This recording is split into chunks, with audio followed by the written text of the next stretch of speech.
Ok, alors normalement on est en live. Je vais vérifier très rapidement juste sur nos pages. S'il y a des gens qui rejoignent actuellement, vous pouvez vous poser tranquillement pour l'instant. Ça va commencer juste, on va attendre un tout petit peu que les gens arrivent. Donc c'est l'histoire de 3 minutes. Ok, j'ai eu la notification, normalement on est en live. Pour meubler, c'est incroyable. Hop là. Ok, c'est bon, j'ai eu des notifications, j'ai eu le retour. Je vais couper le Slack. Je pense qu'on va commencer, ça m'a l'air plutôt bon. Alors pour tous ceux qui viennent de rejoindre, j'ai pas du tout... Oh, on est déjà à 27, incroyable. Déjà, bienvenue, j'espère que vous allez super bien pour le coup. Aujourd'hui, on est le 1er septembre, c'est le live de rentrée en collaboration directement avec Evency. Alors pour me présenter, moi je suis une nouvelle tête au sein de Live Mentor, je viens d'arriver il y a 3-4 mois. Bonsoir à Macha qui vient d'arriver sur le chat. Je t'ai volé un peu ton concept de live, désolé. Je ferai ta pub pour demain après. Moi, je viens d'arriver il y a 3-4 mois chez Live Mentor et j'ai travaillé directement à temps plein sur ce projet de cette collaboration avec Evency et du coup avec Élise surtout. J'espère que tu vas bien. Oui, salut à tous, bonjour. Alors, Elise, du coup, qui travaille chez Evency sur la partie content. Donc, elle va travailler directement sur toute la partie contenu, sur les articles, sur les e-books, sur d'autres contenus, il me semble. Globalement, sur la strat édito. Au niveau de nos organismes, pour représenter très rapidement, à nouveau, parce que du coup, on va avoir une audience de Evency et une audience de Live Mentor. Donc, je pensais bien qu'on repose tranquillement un peu les bases d'absolument tout. Alors, je te laisse commencer pour Evency. Oui, bonjour à tous. Donc, comme Romain l'a dit, je suis Élise, donc je suis content manager chez Evency et je travaille chez Evency depuis un peu plus d'1 an. Et donc, Evency, c'est une plateforme d'influence qui permet aux marques d'identifier les influenceurs et les ambassadeurs pertinents pour pouvoir mettre en place ensuite des campagnes d'influence et également donc, tout ce qui est optimisation de la stratégie, gestion de la logistique. Donc, on travaille avec plus de 1000 marques. On travaille notamment avec L'Oréal, TF1 ou des plus petites marques comme Scrunchies Back. Ok, top. Je vois des gens qui sont arrivés. Bonjour Sylvia, On entend bonjour un à peu tous. mal. Yes, c'est ça. J'ai un petit... Donc on va essayer de régler ça. L'idée c'est que aussi on vous a présenté ça dans les posts un peu. Peut-être vous avez vu voir, mais vous avez pu voir. Mais en tout cas pour nous deux c'est la première expérience en live. Donc soyez indulgents, hashtag indulgents s'il vous plaît sur les réseaux. On va faire de notre mieux pour le coup, mais en tout cas on a travaillé le contenu à fond, au moins pour être sûr d'avoir quelque chose qui est tangible. Et pour présenter Live Mentor rapidement, Live Mentor c'est un organisme de formation qui fait de la formation depuis 4 ans. Il y a eu pas mal de transformations, mais maintenant on est sur la formation en ligne accompagnée d'un mentor, donc une personne qui a une expertise sur les domaines de la formation. Nos formations traversent différents domaines qui vont du marketing jusqu'aux réseaux sociaux, en passant par le copywriting, créer son site web via WordPress, des formations axées productivité, side project et pas mal d'autres à découvrir que vous pourrez retrouver sur notre site. Et évidemment, pour toutes les informations complémentaires, vous pourrez aller sur le site d'Ivancy, sur le site de Live Mentor après le live. Pour l'instant, restez, s'il vous plaît. Restez, c'est important. Alors aujourd'hui, ce qu'on va faire, on va parler de la thématique du marketing d'influence. C'est le cœur en fait simplement de Ivancy, mais on va y ajouter aussi la touche Live Mentor qui est autour du lancement de projet et en fait associer les deux pour voir quel intérêt l'un peut avoir dans l'autre simplement. Et donc simplement, on va commencer par une petite partie théorique juste pour vous permettre d'avoir toutes les clés pour pouvoir simplement comprendre tout ce qu'on va expliquer après. Pour ceux qui pourraient poser la question, ça sera disponible en replay un peu plus tard dans la semaine. En tout cas, pendant ce live, ce qu'on va voir, c'est on va d'abord faire une première partie théorique qui sera courte. Après, on va faire des études de cas, justement, qui sont très, très cool.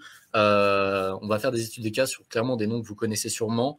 Michel Augustin, l'Occitane et Pylone. Oula, j'ai mis un coup dans la table, désolé, la caméra a tremblé. Qu'on va voir avec Élise et on va pouvoir chacun apporter notre point de vue et on va pouvoir discuter sur tous ces points-là. Et à la fin, évidemment, on vous l'a annoncé dans les posts, il y a une surprise. Évidemment, cette collaboration, on l'a poussée un peu plus loin. Et en tout cas, on est très fiers de ce qu'on a pu faire. Donc, restez jusqu'à la fin. Pour le coup, vous ne serez pas déçus.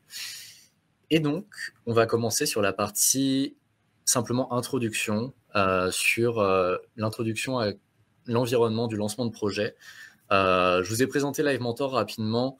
On accompagne des entrepreneurs.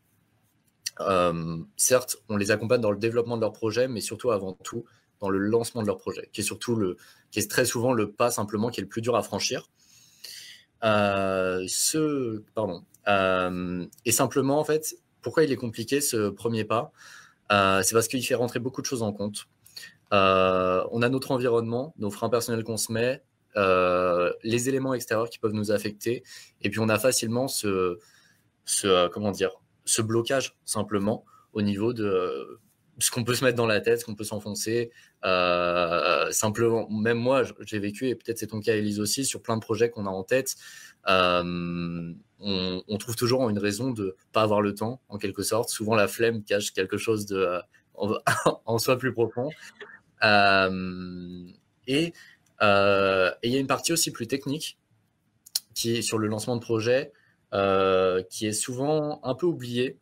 Mais pour le coup, cette phase de lancement de projet est une phase assez réduite en termes de temps. Mais c'est une phase qui est vraiment très particulière par rapport au développement d'une entreprise, qui est beaucoup plus large, qui est beaucoup plus globale et qui englobe notamment cette phase de lancement de projet. Qu'est-ce que je voulais dire au niveau de cette phase de lancement de projet? Pourquoi c'est particulier? On a quelques chiffres. Actuellement, il y a 10 000 startups en France simplement qui ont été décomptées aux alentours de l'année 2019, il me semble, selon une étude de Widen, si je ne me trompe pas. Mais le constat, c'est que 2/3 de ces entreprises échouent sous 2-3 ans. Ce qui peut faire une douche froide, ce qui peut rajouter un frein aux nombreux déjà qu'une personne peut se mettre quand elle a une idée en tête, simplement. Et ça peut venir de plein de causes. Et l'échec, dans tous les cas, ça reste quelque chose qui est à prendre en compte dans un parcours entrepreneurial. Mais on peut le surmonter, simplement. Au niveau de l'écosystème, pour le résumer très rapidement, il y a pas mal de choses qui font sa particularité. L'idée, c'est qu'on attend des résultats assez rapides pour croître rapidement. Et souvent, les premiers chiffres, c'est les plus durs à faire monter, simplement. Une fois qu'on a trouvé un rythme de croisière, une fois qu'on a déjà une base d'audience, l'exploiter plus et aller sur ce qu'on appelle de l'inbound marketing, développer à partir d'une base existante quelque chose d'un peu plus profond, ça rentre dans d'autres leviers marketing. Ceux du lancement, ils sont plus particuliers. On peut citer par exemple le financement participatif, dont on s'est servi par exemple avec Live Mentor pour lancer Odyssée d'entrepreneur, notre magazine. Il y a le street marketing, mais comme on en discutait aussi tout à l'heure avec Élise, simplement il y a des agences comme ça qui étaient par exemple spécialisées sur le street marketing. Je connais par exemple Flying for You, qui était une agence spécialisée 100% dans ça et qui ont vu simplement leur cœur d'activité mis à zéro, quoi, simplement, qui doivent se transformer. Donc c'est lié à pas mal de conditions aussi externes. Et il y a les canaux payants qui sont là beaucoup plus démocratisés, que tout le monde utilise globalement, qui entraînent pas mal de coûts, qui sont une solution, on va dire, ponctuelle, intéressante, et à multiplier sur des campagnes. Et un des derniers, et c'est pour ça que là, désolé d'avoir fait un peu un monologue, mais c'est pour faire une meilleure transition. Un dernier, du coup, dans cette perspective de simplement trouver de nouveaux leviers, des choses qui sont aussi plus dans l'air du temps. Il y a quelque chose de nouveau qui s'est créé, le marketing d'influence, simplement. Et je te laisse, Élise, pouvoir un peu plus expliquer ça en détail. Oui, alors déjà, est-ce que vous m'entendez bien? J'ai augmenté le son du micro, normalement. Bon, ça a l'air... De toute façon, je vais lire les commentaires, au pire, je te couperai, je te dirai. Ok. Alors du coup, déjà, je vais vous introduire ce que c'est le marketing d'influence. Donc le marketing d'influence, aujourd'hui, c'est un des leviers les plus puissants. Et en fait, ça consiste tout simplement pour une marque à communiquer à travers des prescripteurs, donc autrement dit des influenceurs sur les réseaux sociaux. Aujourd'hui, on dénombre 4 types d'influenceurs. Donc, on va avoir vraiment des célébrités qui ont des millions d'influenceurs, des millions d'abonnés, pardon, comme Kylie Jenner, Justin Bieber. Ensuite, on va avoir plutôt des macro-influenceurs, donc des personnes qui ont plus de 100 000 abonnés. En France, de très connus, il y a Nolita notamment, spécialisée dans la mode. On a également des anciennes Miss France, comme par exemple Camille Serre. Après, on va avoir les micro-influenceurs, donc des influenceurs qui ont entre 5 000 et 100 000 abonnés. Et enfin, on va avoir les nano-influenceurs qui ont moins de 5 000 abonnés et qui sont de plus en plus appréciés par les marques par rapport à leur transparence sur les réseaux sociaux. Ouais, et particulièrement sur ce point, il y a un point qui revient pas mal de fois, même dans les questions qu'on peut avoir sur des coachings chez nous, c'est ce point de le marketing d'influence. Tu as cité par exemple des noms comme Kylie Jenner, c'est des millions d'abonnés sur Instagram. Tout de suite, ça fait peur. L'idée, c'est qu'aujourd'hui, le marketing d'influence, c'est pas qu'un marketing basé sur les stars. C'est un marketing qui est aussi basé sur des personnes beaucoup plus atteignables, simplement. Pardon, je dois boire un petit peu. Mais en tout cas, sur la partie influence, on a vraiment ce pain point de simplement, c'est pas accessible. Donc, comment toi, par exemple, tu pourrais aborder ça avec une personne, par exemple, qui lance son projet en fait, à quel point c'est accessible pour monsieur tout le monde? Alors déjà, le marketing d'influence, c'est vraiment un levier qui est accessible à toutes sortes d'entreprises, donc tout dépend de toute taille, également aussi de tout secteur. Donc ça, c'est l'avantage de ce canal marketing. Et ensuite, la clé, c'est vraiment de trouver les bons influenceurs. Donc les bons influenceurs qui vont vraiment vous correspondre à vous en tant que marque ou en tant que commerce, par exemple. Donc pour trouver un bon influenceur, déjà il faut savoir que le bon influenceur pour vous va pas être le même pour une autre marque. Donc c'est pour ça que là je vais vous donner quelques petits conseils pour commencer.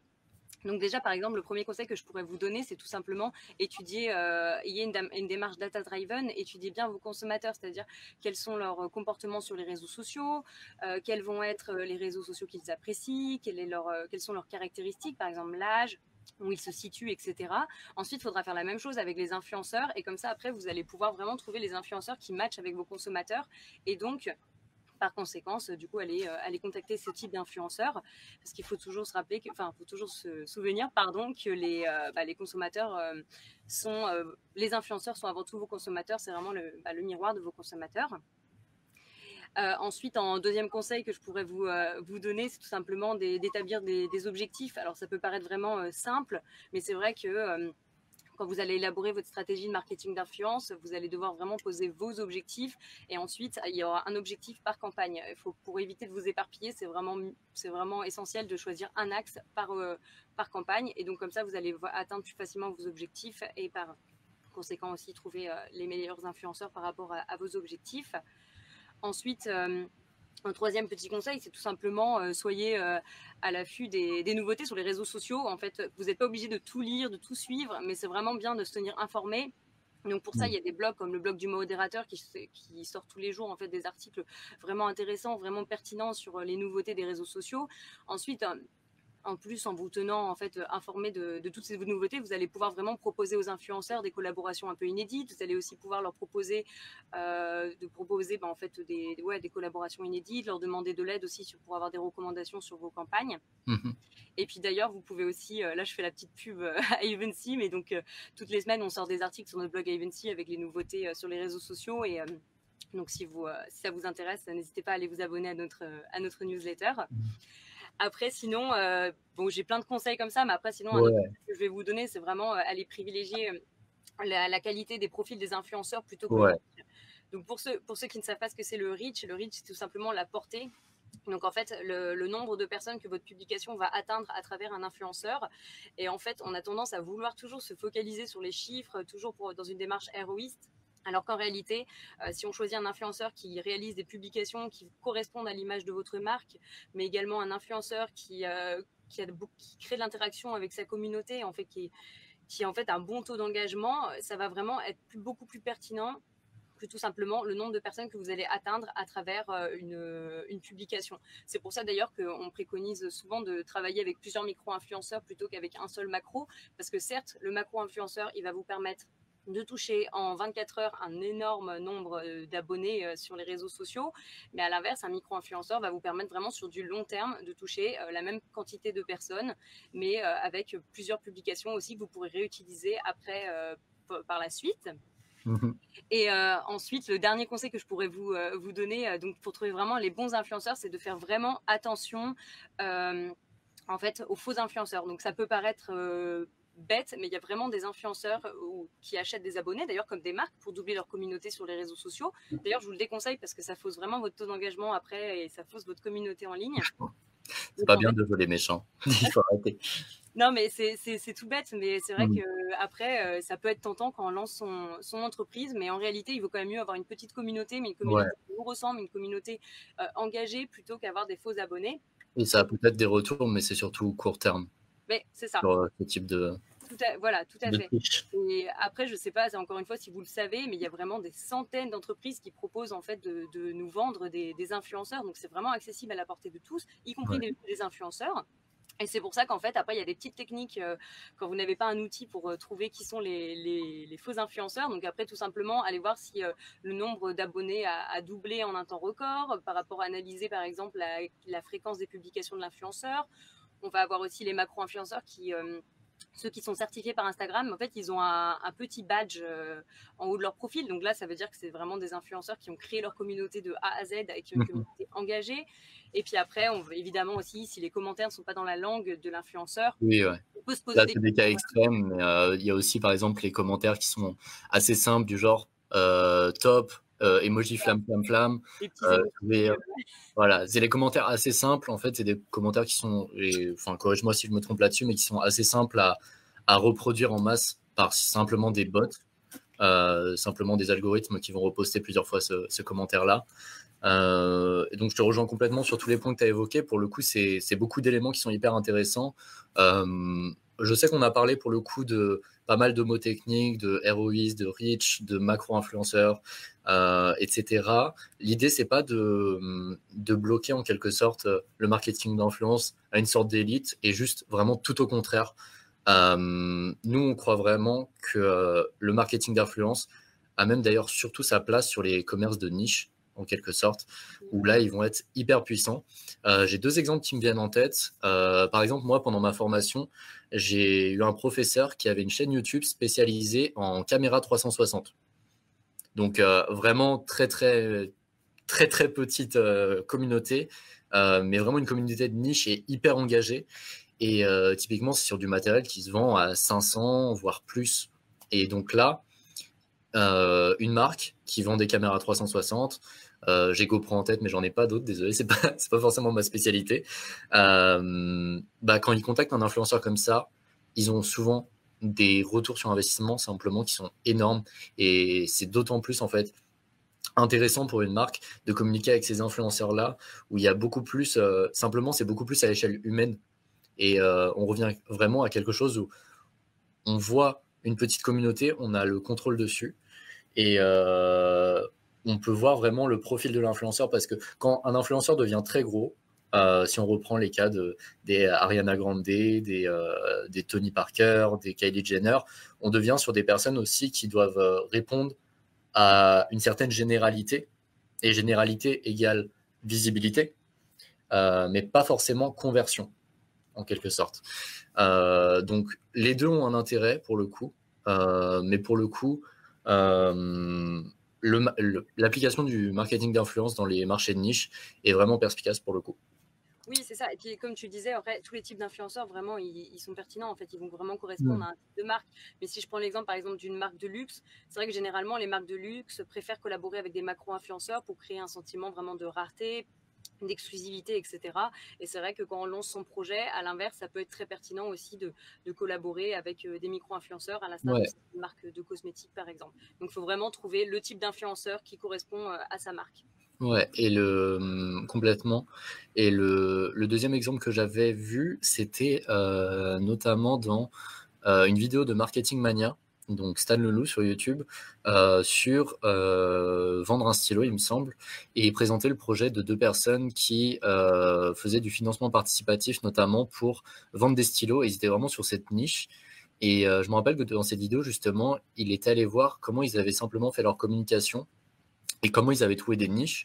Et je me rappelle pour cet exemple des stylos, par exemple, ils avaient trouvé sur Instagram.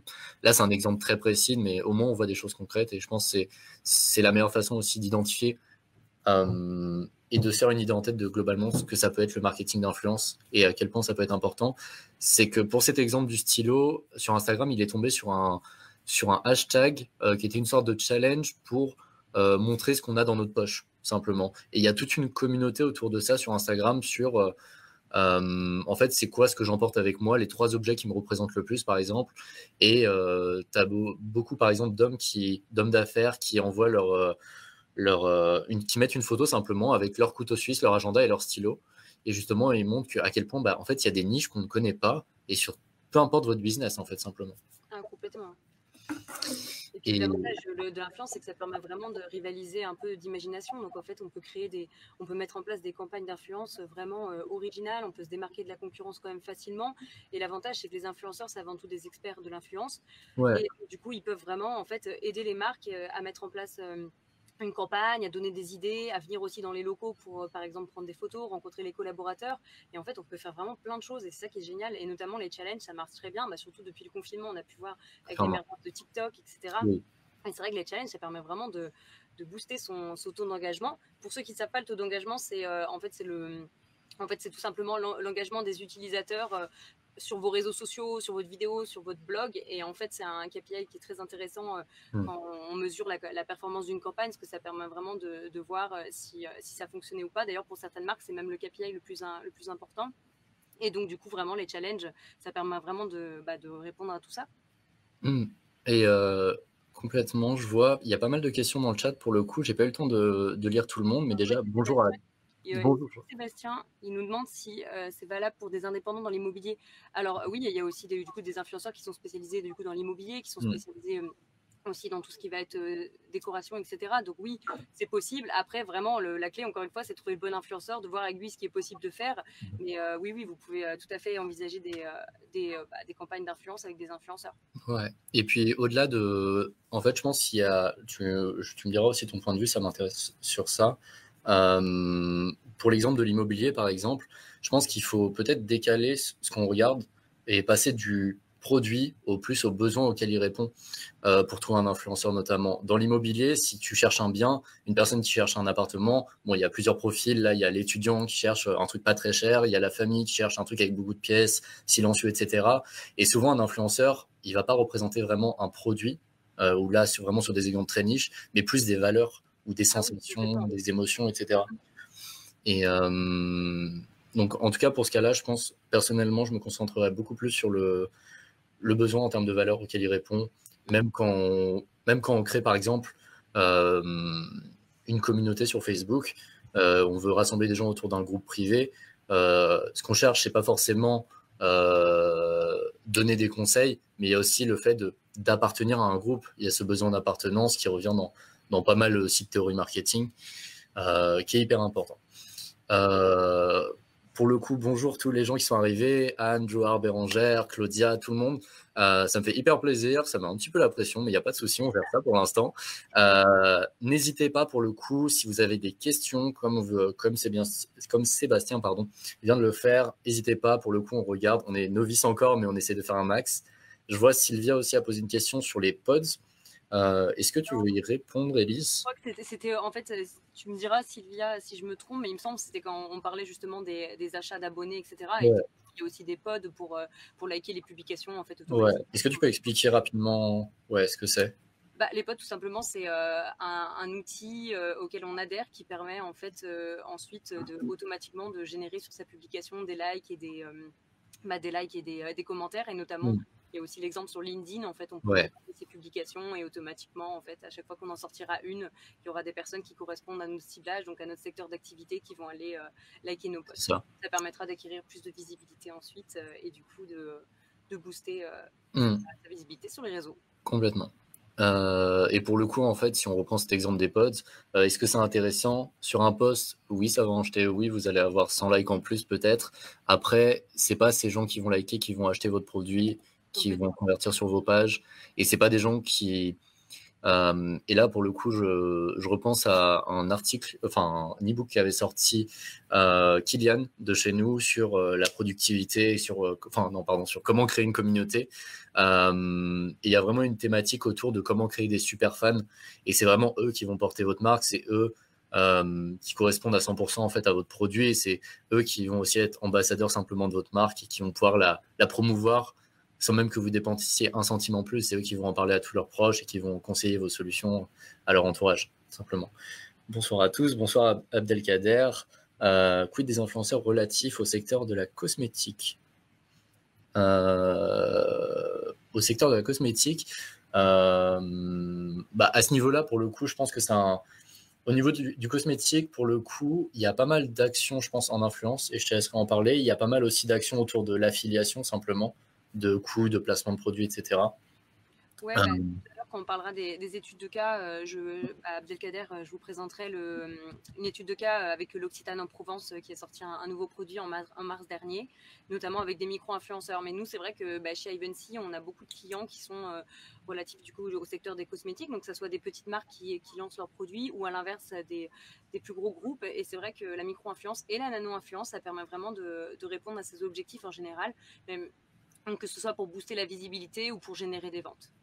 Ouais, et pour le coup, je pense ça va faire la transition vers directement, on peut passer sur cette étude de cas sur l'Occitane. Juste avant, je me permets juste de répondre à Sylvia qui nous dit oui, mais ça permet quand même de booster la publication lors du lancement, lorsqu'il est bien réalisé, complètement, en termes de purement statistiques, oui.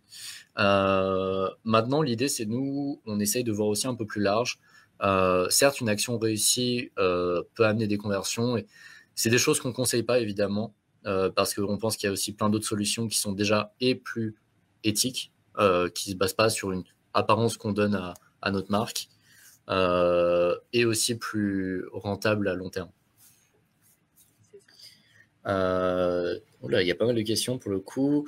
Ma cible est le B2B, prestation de team building. Est-ce qu'il existe des influenceurs dans ce secteur et pour cette cible? Oui, alors il y a beaucoup d'influenceurs B2B, d'ailleurs on en entend de plus en plus parler. Alors il y a des journalistes qui sont des influenceurs, et ensuite il y a pas mal d'influenceurs, notamment sur LinkedIn. Donc après, il va falloir, encore une fois, ça va être comme pour des influenceurs B2C, il va falloir vraiment les targeter, voir un peu quel influenceur pourrait parler de vous, quel influenceur pourrait aussi faire participer à vos team building pour ensuite le promouvoir sur leur blog. Mais oui, tout à fait, ça existe et il y en a beaucoup. Ok, top. Pour le coup, n'hésitez pas à continuer de poser des questions. C'est ça qui enrichit le live et qui fait que c'est unique. Nous, on a préparé un fond, mais s'il faut déborder avec des questions, je pense un live, de toute façon, c'est fait pour répondre aux questions des gens. Donc, on le fait avec une base qui nous paraît pertinente, mais vos questions, c'est ce qui est le plus intéressant vraiment dans ce live. Donc, n'hésitez pas. Si on oublie de répondre à une question parce qu'on parle beaucoup, vous n'hésitez pas à nous la reposer. Ouais, Live, aussi. on y répondra avec plaisir. Pour le coup, ouais. Alors, on est à mi-chemin de ce parcours sur le live. On va passer sur les études de cas. Juste avant, pour ceux qui viennent d'arriver, du coup, on est en live avec Ivancy, pardon.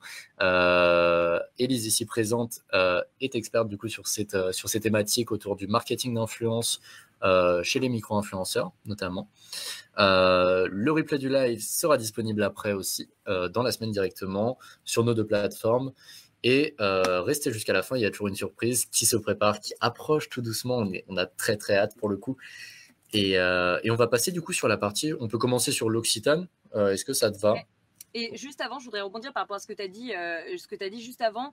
Quand je vous ai donné tout à l'heure des conseils pour trouver les bons influenceurs, je vais vous réécrire un article qui sortira sur le blog de Live Mentor, justement, qui récapitulera tout ça, qui vous donnera aussi des formules pour justement calculer le taux d'engagement. Donc vous aurez tout ça à la fin de semaine, comme ça récapitulera tout ce qu'on a vu aujourd'hui un peu plus en détail, avec plus de tips, etc. Complètement. Donc on peut passer, je pense, sur l'Occitane directement. Je te laisse introduire tout ça. Et pour le coup, je vais commencer par l'Occitane, notamment pour Abdelkader. Ouais. Et pour le coup, si vous avez des questions pendant ce temps, pardon, je te coupe. Pendant ce temps, moi, je vais du coup lire un peu le chat. Et si vous avez des questions directement, je les mémorise et je les lance si c'est dans le sujet. Les questions qui sont plus globales, on les traitera, je pense, après les études de cas et on pourra y répondre et on pourra faire encore une petite session réponse aux questions. Ouais, on fera ça. Du coup, oui, l'Occitane en Provence, c'est un des clients d'Ivancy, et je vais vous présenter une de ses campagnes, de ses récentes campagnes. En fait, en mars dernier, l'Occitane a voulu sortir un nouveau produit, et en fait, la marque a décidé de faire appel à 15 micro-influenceuses pour promouvoir en fait cette nouvelle gamme. Et donc en fait elle a collaboré avec 15 influenceuses qui correspond à 15 publications, et en fait sur un délai d'1 mois. Et en fait grâce à ces 15 publications, la marque elle a généré un très bon taux d'engagement, donc de plus de 3%. Elle a également touché plus de 351 000 personnes. Donc en fait, c'est un chiffre qui est énorme juste avec 15 influenceuses. Donc tout ça sur un délai quand même assez court d'un mois. Et en fait, en contrepartie, donc la marque a envoyé le produit à tester, a laissé le temps aux influenceuses de tester, pour pouvoir se faire un avis. Et après, les influenceuses ont posté en fait une story avec une publication pour donner leur avis en fait sur le produit. Donc c'était purement une dotation sans rémunération financière. Nous, chez Ivancy, on privilégie en fait les dotations de produits ou les dotations de services, et c'est pour ça qu'en fait les marques qui collaborent avec nous offrent le produit ou le service aux influenceurs.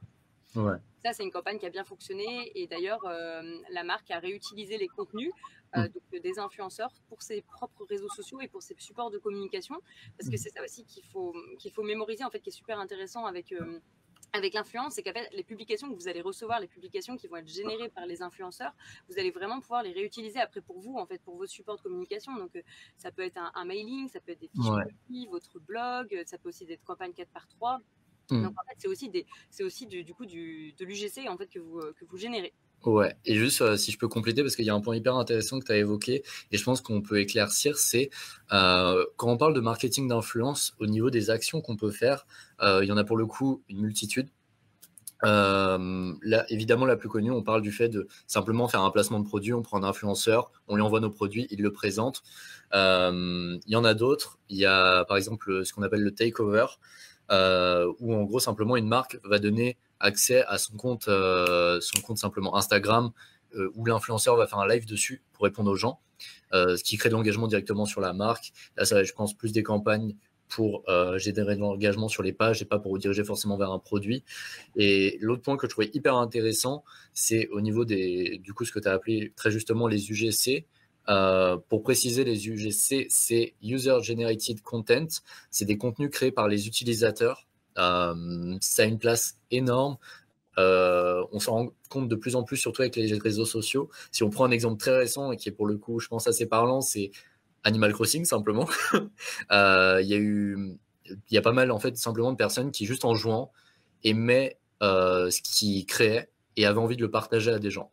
Et c'est la base de ce qu'on appelle l'UGC. Et en fait, simplement, c'est du contenu pour la marque sans embaucher personne pour le faire.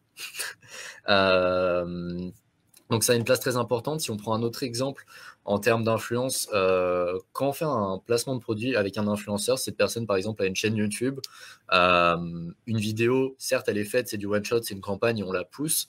Après cette vidéo elle reste éternellement pour le coup sur la chaîne YouTube de la personne, et donc faut jamais oublier cette dimension, comme tu as très bien dit, de une campagne d'influence. Certes c'est un mouvement à un moment donné, mais c'est quelque chose qui se décompose en termes de retombées dans le temps.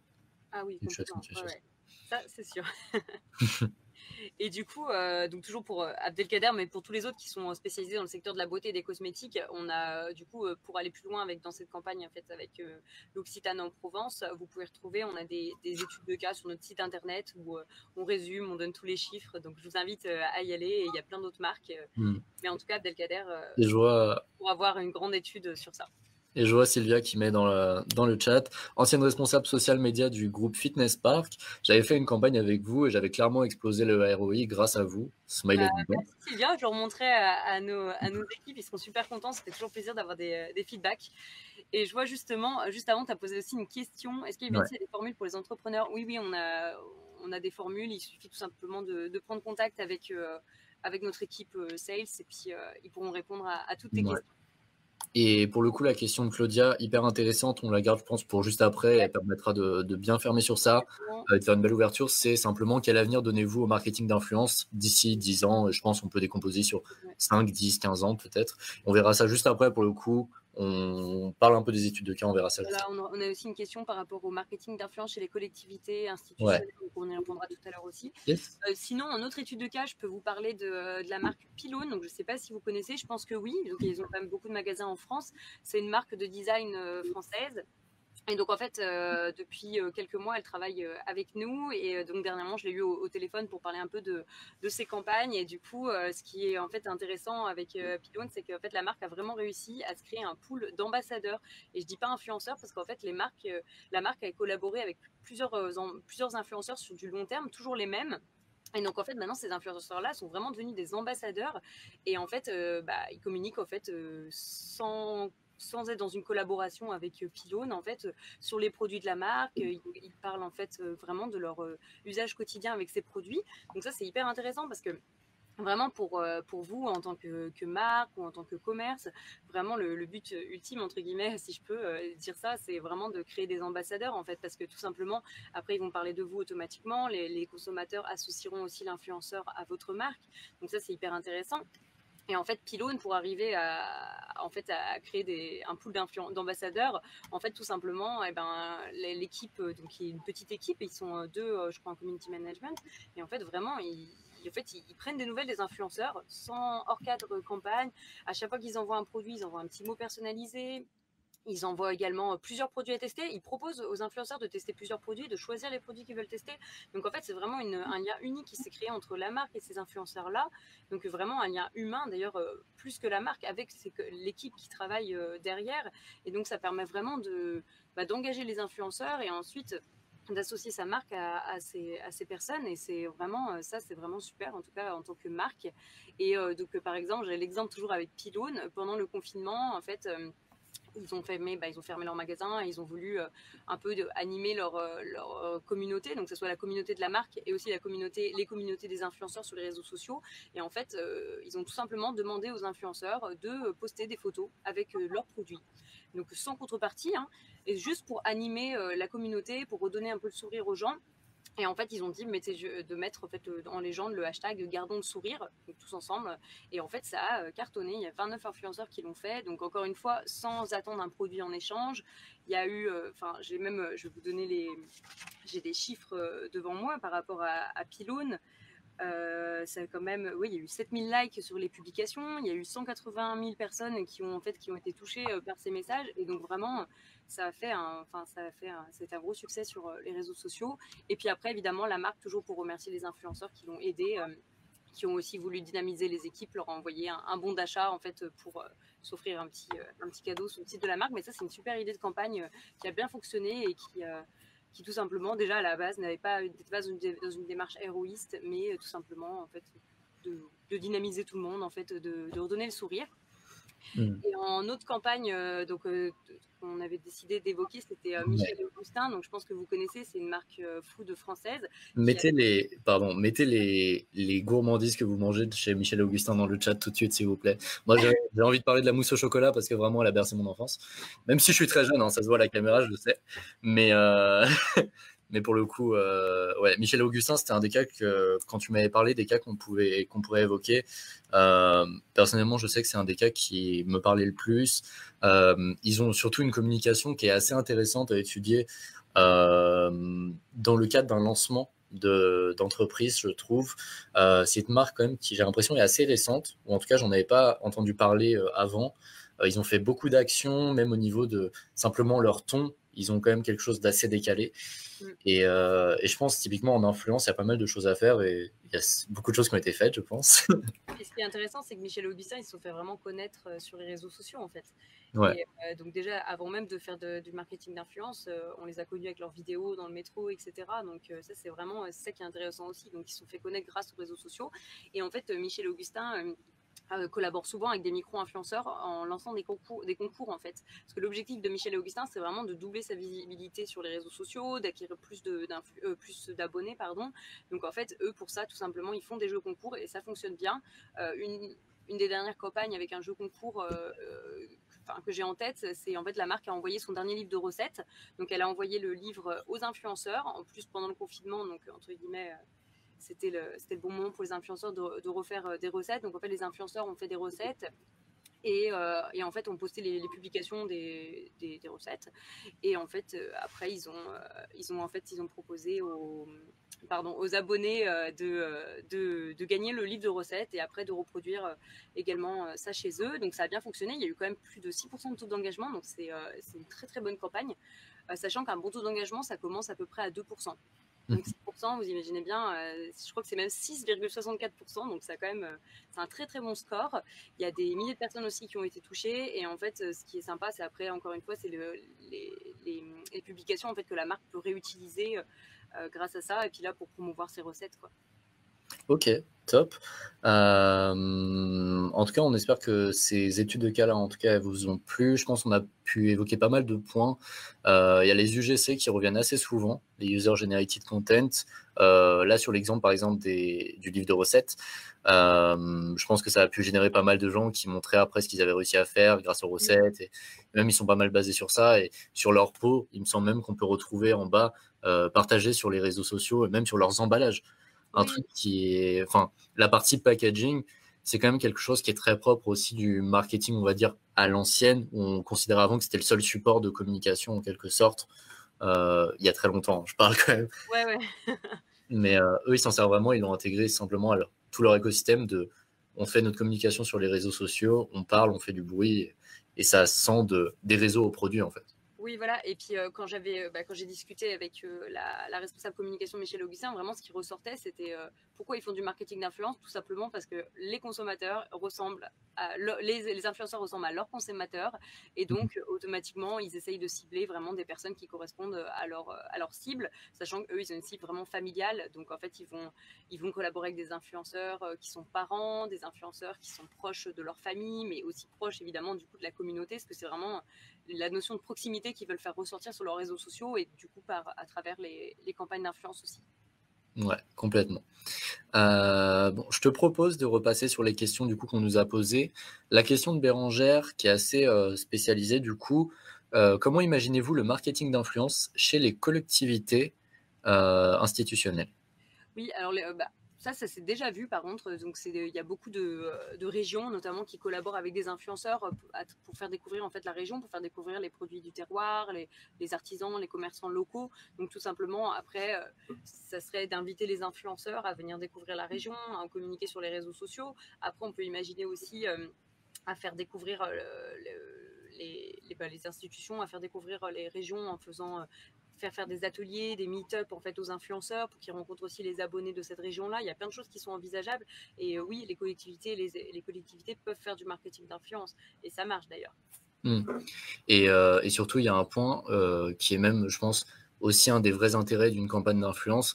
C'est simplement quand on collabore avec un influenceur, certes, c'est un canal d'acquisition, c'est un moyen de se faire voir, mais c'est aussi un moyen de gagner en termes d'image de marque en simplement en fait, en faisant passer notre marque par un influenceur, simplement aussi on s'attribue en quelque sorte les valeurs de cet influenceur et ça permet de renforcer. Sur le cas, par exemple, je pense des collectivités institutionnelles, il peut y avoir cette image très archaïque, très vieille et en quelque sorte, souvent, on peut apporter des influenceurs qui peuvent donner un coup de boost et montrer qu'en fait, l'administration, c'est pas forcément un truc qui est chiant, un truc qui est simplement, qui est simplement soporifique. Et surtout dans ce cas-là, il y a pas mal d'influenceurs qui peuvent donner une belle image et qui parlent aussi à une audience qui pourrait être touchée par des collectivités. Oui, il y avait même eu l'année dernière où pour le service militaire, justement, Ouais. il avait décidé de collaborer avec des influenceurs qui ensuite s'étaient passés, si je dis pas de bêtises, s'étaient passés après dans une campagne publicitaire à la télé, parce que c'est ça aussi qui est très intéressant avec le marketing d'influence, c'est que vous pouvez vraiment l'allier à votre stratégie 360. Vraiment, ce qui fonctionne, c'est pourquoi pas d'utiliser encore une fois, les contenus des influenceurs pour vos campagnes 4x3, peut-être faire de l'événementiel avec les influenceurs, de les ramener en magasin. Donc c'est vraiment intéressant, non pas de faire que de l'influence, mais en fait de l'ajouter et de l'intégrer totalement à votre stratégie 360. Ouais. Vous pouvez aussi envisager ça et ça fonctionne beaucoup. Top. Donc, je pense qu'on a répondu à ta question, Bérangère, et de rien pour cette réponse, du coup.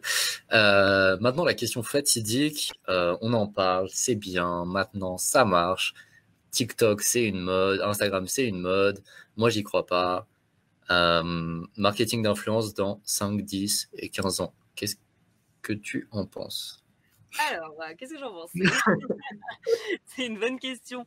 Non, déjà, je pense qu'à très court terme, on va avoir vraiment une explosion des collaborations avec des nano-influenceurs, donc des influenceurs de moins de 5000 abonnés et également avec des consommateurs. En fait, les marques, les influenceurs, les internautes, en fait, ils veulent vraiment de l'authenticité cette année, encore plus après tout ce qu'on a vécu. Donc, en fait, les marques vont vraiment devoir faire attention avec qui elles vont collaborer et je pense qu'elles vont vraiment se diriger vers des influenceurs qui sont des consommateurs, encore une fois. Pourquoi pas même des collaborateurs, en fait, transformer ses collaborateurs en influenceurs, tout simplement, pour pouvoir partager des messages, que ce soit des produits, des services, des valeurs. Donc c'est vraiment, je pense qu'on va vraiment se tourner vers cette voie-là. D'ailleurs, c'est déjà en marche. Après, à très long terme, je pense qu'on peut imaginer plein de choses. On peut imaginer les influenceurs virtuels qui prennent de plus en plus d'impact. C'est déjà le cas. Il y a déjà beaucoup d'influenceurs, enfin beaucoup, on a une dizaine d'influenceurs qui ont des millions d'abonnés et qui sont gérés en réalité par des agences, qui sont gérés aussi par des humains comme nous derrière, alors qu'en fait tout ça c'est du virtuel. Ça fonctionne beaucoup, notamment avec des grandes maisons de luxe. Calvin Klein qui avait collaboré avec une influenceuse virtuelle, etc. Donc je pense qu'on va avoir de plus en plus de collaborations. Les gens vont vouloir encore une fois, dans cette quête d'authenticité, vont vouloir sûrement se cacher derrière des personnages virtuels. Après, franchement, on peut imaginer plein de choses. Par exemple, des marques qui vont créer des produits uniquement pour des influenceurs pour ensuite relayer le nom de la marque, mais sans pour autant le donner, en fait, pouvoir le commercialiser aux internautes, ou alors à un cercle très restreint de personnes. Je pense qu'on va vraiment se tourner vers ça. Vraiment, après, il va y avoir la personnalisation, notamment toujours dans une démarche data-driven, comme ce que je vous disais au tout début de notre live, pour analyser le comportement des internautes et des influenceurs. Ça va être de plus en plus poussé. On va vraiment pouvoir connaître les consommateurs à la perfection, et ça va vraiment permettre de faire des campagnes très ciblées, très personnalisées, en fait, pour s'adresser vraiment à un type de personnes, en fait, dans une niche spécialisée. Donc, je pense qu'on va se tourner vers ça aussi. Toi, je sais pas ce que tu en penses.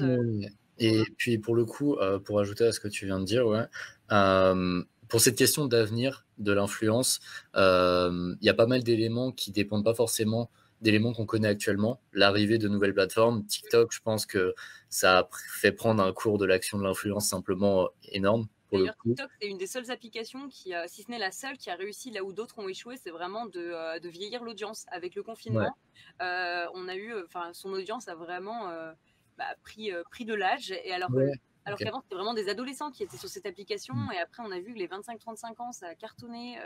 C'est vraiment incroyable ce qui s'est passé avec TikTok, et ça, c'est sûr que c'est pas prêt de s'arrêter. Ouais, parce que surtout, il y a pas mal de personnes qui ont tendance à avoir cet air assez alarmiste de dire que tel réseau est en train de mourir, tel réseau est en train de mourir, que Facebook, il y a de moins en moins de personnes, Snapchat va simplement imploser. Mais en fait, simplement, c'est souvent surtout les communautés qui se spécialisent, qui vieillissent, parce que, spoiler, on vieillit, on est humain. Et en fait, juste simplement, chaque réseau devient aussi de plus en plus spécialisé, et sont vraiment des outils beaucoup plus précis à manier pour les marques. Ouais, et en plus, ce qui est aussi intriguant et ce qui va être très intéressant, c'est vraiment les réseaux sociaux. En fait, pendant le confinement, ils ont rivalisé d'ingéniosité. En fait, on n'a jamais vu autant de nouvelles fonctionnalités sortir en si peu de temps. Tous les jours, on avait des nouveautés dans un laps de temps quand même très court, chose que les réseaux sociaux n'avaient jamais fait avant. Donc, en fait, ça prouve qu'en fait, il y avait quand même, ils sont là, ils vont innover, et quand même, ils arrivent toujours plus à se démarquer les uns des autres. Donc, en fait, certes, ils vont être de plus en plus ciblés, comme tu disais, mais c'est quand même fou tout ce qu'on peut voir qui sont sortis là. Et je pense qu'il va y en avoir d'autres, c'est même sûr. Oui, clairement. Et évidemment, on parle souvent aussi des réseaux les plus connus, les plus iconiques, Snapchat, YouTube, Instagram, Facebook, Twitter, LinkedIn. Maintenant, il y a des réseaux qui existent, qui sont beaucoup plus à une échelle micro, voire macro. Parfois, je pense par exemple à Discord, même si ça ne rentre pas vraiment dans cette catégorie, qui est sur une niche un peu particulière. Mais il y a plein de sites où on échange en fait simplement du contenu, où des utilisateurs sont à la base du contenu, ce qui est la définition d'un réseau social. C'est un site web dont le contenu est intégralement créé, à 90% créé par ses utilisateurs. Je pense par exemple aux plateformes plus spécialisées. Spotify, Deezer, c'est des plateformes, c'est des réseaux sociaux à la base, même si les fonctionnalités ne sont pas très poussées dans ce sens-là. SoundCloud aussi dans la musique. Et je pense qu'il y a tout un tas d'exemples qui vont aussi là-dedans. Donc à ne pas négliger, d'autant plus que si on prend un peu de recul, même par rapport aux générations, enfin quelque chose qui regroupe un peu toutes nos générations actuellement, à la base, on idolâtrait par exemple plus des stars. On avait vraiment cette époque des stars dans les années plus, on va dire, 80, 70. J'étais pas né, je parle comme ça, mais je me suis renseigné un petit peu. Où on avait des Michael Jackson, on avait des Madonna, des grandes, simplement des grandes figures qu'on idolâtrait. Et là, au fil du temps, en fait, on revient à une échelle qui est encore qui est un peu plus atteignable. Certes, on a des Kylie Jenner, on a des Kim Kardashian, mais simplement, on revient à des échelles. Et il y a un truc qui m'a vraiment marqué dans ce que tu as dit, c'est le marketing d'influence avec les consommateurs.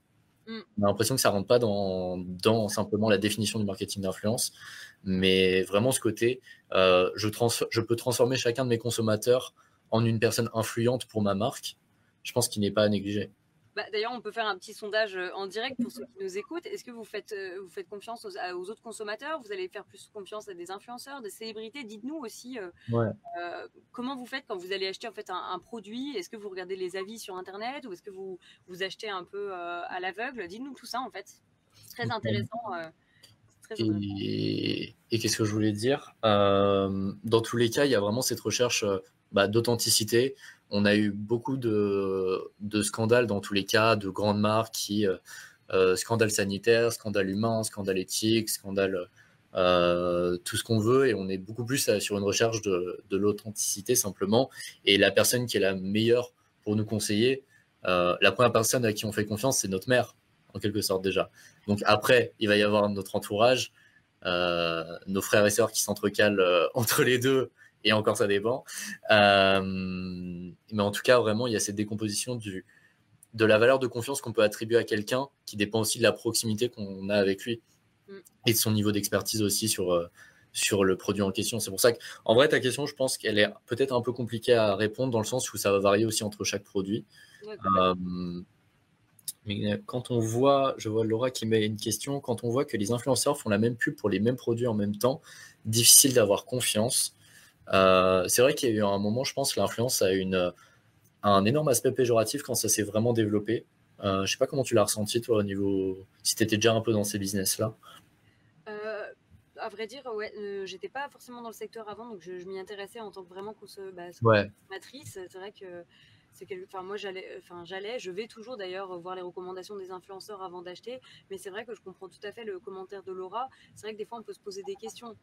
Après, encore une fois, ça c'est une stratégie après aussi de marque. Est-ce qu'on va collaborer avec plusieurs influenceurs et leur demander la même chose, ou à l'inverse, est-ce qu'il n'est pas plus intéressant de collaborer avec un seul macro ou 3 micros?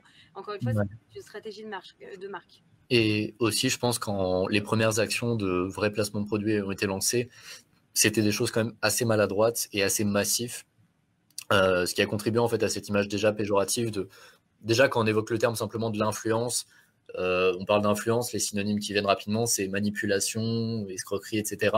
Alors que c'est pas du tout ça en quelque sorte.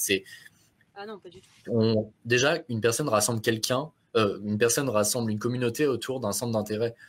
Il leur fournit du contenu, il crée un lien de confiance et il montre sa légitimité simplement en exprimant dans des choses concrètes. Voilà. Maintenant, en fait, les campagnes d'influence sont beaucoup plus précises. Moi, je me rappelle surtout sur YouTube, une génération où les marques faisaient vraiment des briefs très stricts sur ce qu'ils doivent évoquer, répéter tant de fois le nom de la marque, dire ça. Alors que maintenant, on est sur des campagnes beaucoup plus, pas laxistes, mais permissives pour l'influenceur, pour l'intégrer à sa communauté et faire que simplement le contenu ne soit pas dupliqué entre tous les influenceurs, mais qui est la patte de chacun. Ah oui, nous d'ailleurs, c'est ce qu'on suggère aux marques qui travaillent avec nous. Dans votre brief, il faut vraiment pas de directif. Déjà, il faut savoir que les influenceurs, ils savent ce qu'ils font. Ils ont aussi une charte graphique qu'ils ont élaborée, qu'ils veulent respecter. Ils veulent aussi créer des contenus qui correspondent vraiment à leurs abonnés. Pardon, je me mélange tout le temps. À leurs abonnés. Et donc, en fait, ne soyez pas trop directifs dans votre brief. Faites-leur confiance, laissez-leur faire aussi. Le but d'un brief, c'est tout simplement donner des indications sur votre produit. C'est aussi de donner des indications sur le message que vous aimeriez et quelles sont les valeurs de votre marque. Mais vraiment, faites-leur confiance. C'est comme ça que vous obtiendrez du contenu qualitatif que vous pourrez réutiliser ou qui vous permettra de répondre à vos objectifs. Vraiment, faites-leur confiance. Et c'est mieux de donner même surtout des clés pour mieux présenter le produit que des restrictions pour ne pas le présenter d'une telle façon. Voilà, c'est ça. D'ailleurs, dans un brief, on conseille toujours aussi de laisser aux influenceurs le temps de tester le produit, le temps de se faire un avis avant de publier, en fait. Tout simplement pour avoir un avis vrai et après, encore une fois, transparent auprès de leurs abonnés pour ensuite pouvoir communiquer. Complètement. Et en tout cas, tous ces conseils qu'on vient de vous donner en live, vu que je vois que l'heure tourne déjà, malheureusement, ce live, il ne dure qu'1 heure. Mais évidemment, on voulait prolonger cette petite heure et c'est pour ça que maintenant, on va passer au temps de la surprise. Les questions, on continuera d'y répondre un tout petit peu après. Simplement, avec Eventy, on a travaillé pendant, je pense, 1 mois à peu près sur l'élaboration de ce contenu. Simplement, et là, je vais vous partager mon écran, si je peux. Tac. Tac, tac. Simplement, hop là, vous voyez mon écran. Hop là. On vous a concocté simplement un e-book, un livre blanc sur comment lancer son business grâce au marketing d'influence.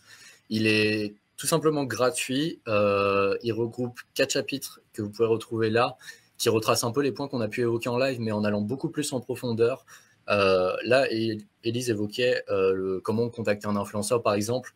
On a pas mal de contenu dans cet e-book, de checklists. Vraiment, on a voulu orienter ce livre très clé en main. On voulait vraiment juste quelque chose de très concret. On voulait pas quelque chose en fait de purement théorique et qui retrace des contenus qu'on a déjà pu voir sur Internet. Donc cet e-book est disponible. Je vous envoie le lien tout de suite. Hop.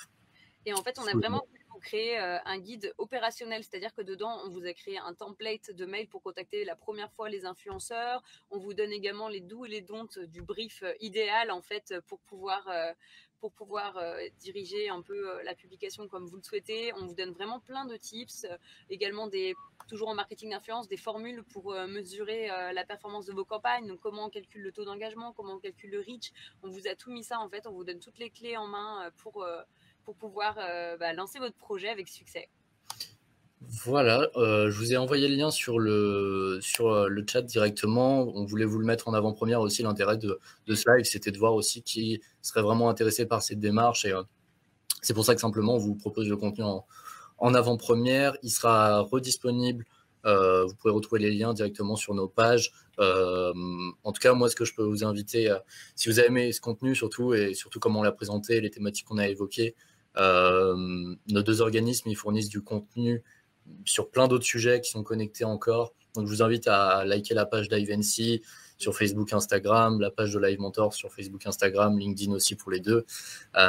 Pour le coup, n'hésitez pas à nous suivre. Donc là, je vous rebalance le lien parce que je vois que vous êtes contents. Mais du coup, les messages tombent et les pauvres qui arrivent maintenant n'y ont pas accès. Il y a pas mal de questions qui sont passées entre-temps. Je suis désolé. Il va falloir faire un travail de lecture. Donc tout ça c'est disponible. En gros, vous rentrez juste votre adresse mail et vous le recevez directement dans votre boîte mail. Il est en PDF, téléchargeable évidemment, et c'est gratuit. c'est pas trop cher. Et à la fin de la semaine, il y aura aussi un article sur le blog de Live Mentor sur comment trouver des influenceurs. Donc pour aller encore plus loin et avoir plus d'aide.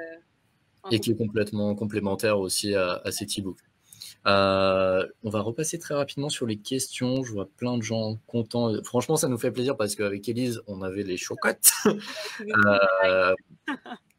Et pour tout vous dire, à 5 minutes du live, ça ne marchait pas encore. Donc pour le coup, on a fait le maximum, mais j'ai l'impression que ça a plutôt bien rendu. Alors je vois Claudia, super cette idée d'e-book. Lola, top. Jouar, merci.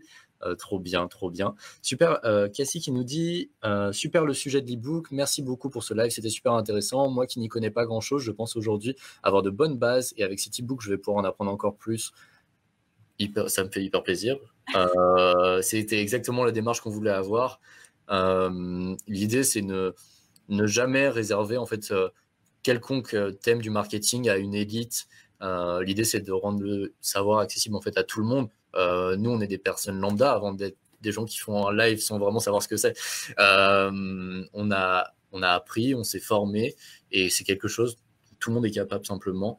Donc, exactement ces démarches. Géraldine qui nous dit merci pour tous ces conseils, génial cet e-book, ça fait plaisir. Laura, vraiment merci. J'ai pas pu tout suivre à cause des enfants, mais hâte de voir le replay. Très bon point, elle me rappelle. Le replay sera disponible dans les jours à venir. On le retrouvera, il y aura sur le YouTube de Live Mentor. Je ne sais pas si vous voulez le mettre aussi sur le YouTube de Ivancy. Oui, on le mettra. Bon. Ok, donc top, vous aurez les 2 accès comme ça. Donc vous pourrez le retrouver pour le coup. On sait que, et même d'un point de vue organisation, on sait que c'est la rentrée, que beaucoup de personnes soit sont parents, soit ne sont simplement pas disponibles. Donc on voulait rendre ça accessible à tout le monde. Là, on est simplement dans du partage dans tous les cas sur ce contenu. Yuki qui nous dit merci, Isabelle, merci beaucoup. Merci. Bérangère aussi, qu'on a pu voir tout à l'heure sur la question sur le marketing institutionnel, il me semble. Donc, hyper intéressant, merci beaucoup. 20h pile, c'est quand même une ligne d'arrivée, mais franchie, genre sur la ligne. Tout à fait. N'hésitez pas à nous envoyer un petit message après, sur soit nos LinkedIn perso, soit sur les LinkedIn de Ivancy et de Live Mentor. On y répondra avec plaisir si on peut vous aider. Yes, Léo, merci beaucoup pour ta présence aussi. Oui, n'hésitez pas à nous suivre sur nos LinkedIn perso, nous donner aussi vos retours sur l'ebook. Nous, on l'a, du coup, j'ai oublié de le préciser, mais on l'a écrit ensemble.